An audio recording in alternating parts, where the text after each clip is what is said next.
NIA court ने सभी आरोपियों को बरी कर दिया है। इसमें बीजेपी की पूर्व सांसद साध्वी प्रज्ञा सिंह ठाकुर समेत 7 लोग शामिल हैं। खबर है कि कोई भी चश्मदीद गवाह अपने बयानों पर कायम नहीं रहे।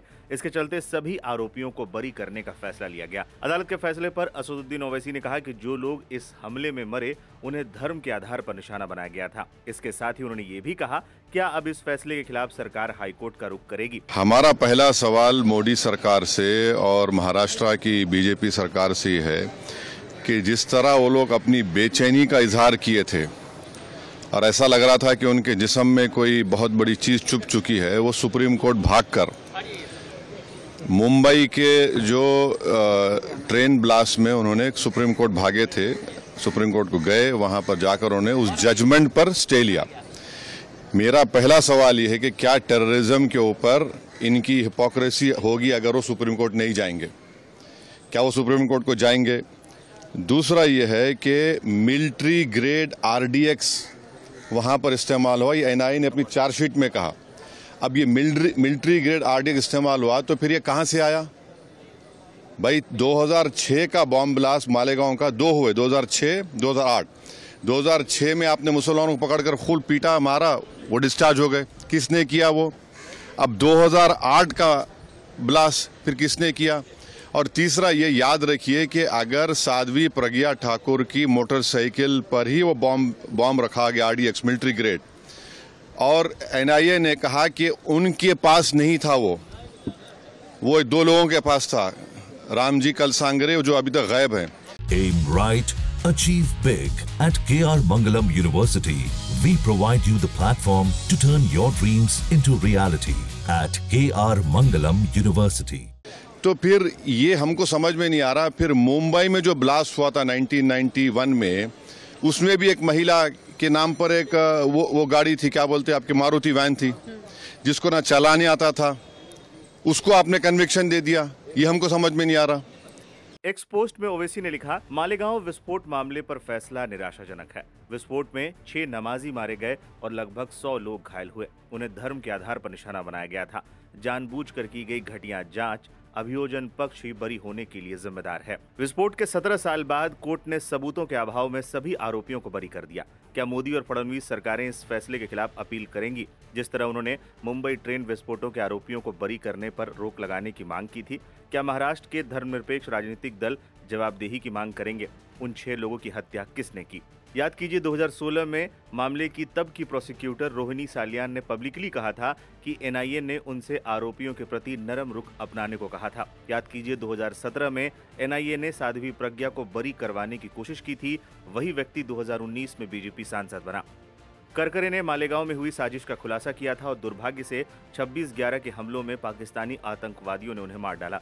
बीजेपी सांसद ने सार्वजनिक रूप से कहा है कि उन्होंने करकरे को श्राप दिया था और उनकी मृत्यु उसी श्राप का परिणाम थी।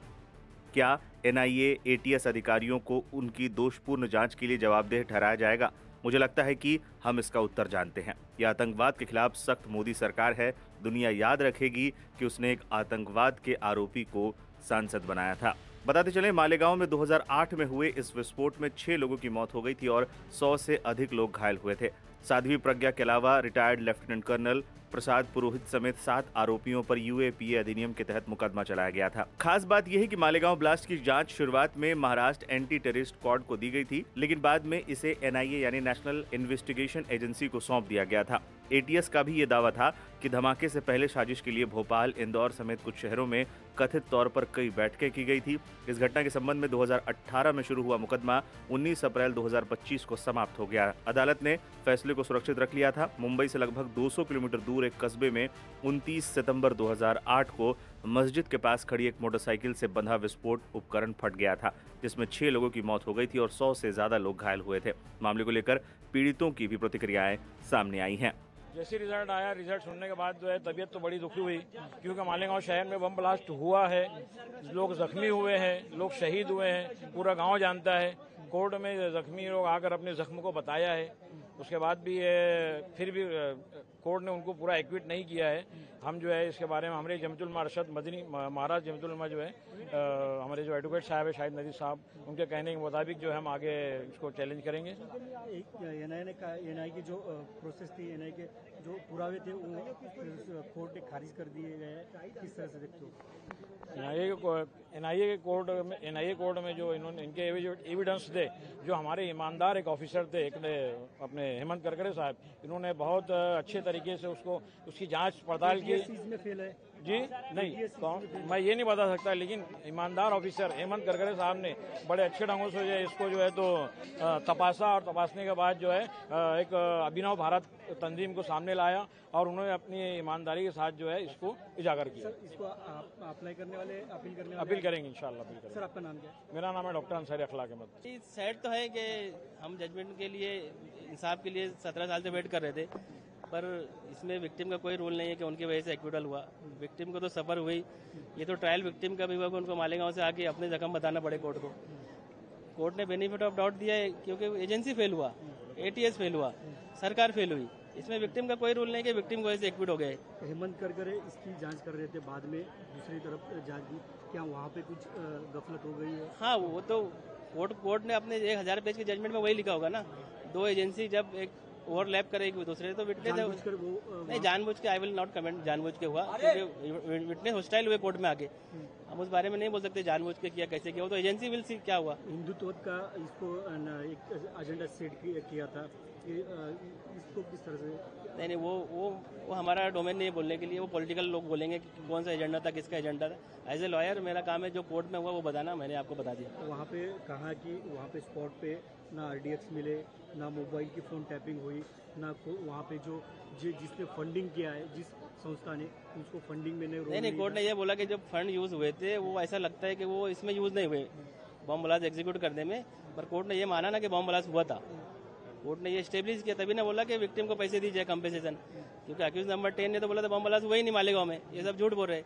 इतना कोर्ट ने प्रूव किया ना कि बॉम्ब ब्लास्ट हुआ।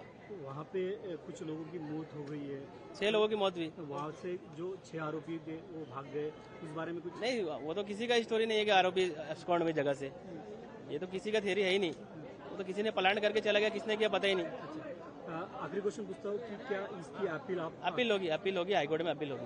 कि जो 17 साल बाद ये जजमेंट आया है, उसने कोर्ट में यह कहा कि ये जो ब्लास्ट हुआ है ये अनफॉर्चुनेट है, प्रोसिक्यूशन प्रूव कर पाई है कि ब्लास्ट हुआ है, 6 लोग उसमें गए हैं, 101 लोग उसमें इंजर्ड है, ये प्रूव हुआ है, लेकिन इस ब्लास्ट में इन लोगों का कुछ इन्वॉल्वमेंट है, ऐसा कोई एविडेंस कोर्ट के सामने आया नहीं है, ऐसे कोर्ट ने कहा, इसीलिए कोर्ट ने सबको एक्विट किया है। आपके जो क्लाइंट थे उनके ऊपर क्या आरोप था और जांच की एजेंसी क्या आरोप था? जी, इस केस में जो हमारी टीम थी, संजू पुनालेकर, मैं, वीरेंद्र, 4 लोगों को हम रिप्रेजेंट कर रहे थे, जिसमें से 3 ये चार्ज प्रेमी के स्टेज पे ही डिस्चार्ज हो गए, जिसमें एक राकेश धावड़े था जिसके बेस पे पूरे केस में मौका लगा था, जिसको जालना परभणी केस में भी आरोपी दिखाया गया था, लेकिन उस केस में से वो बरी हो गया और इस केस में से वो डिस्चार्ज हो गया।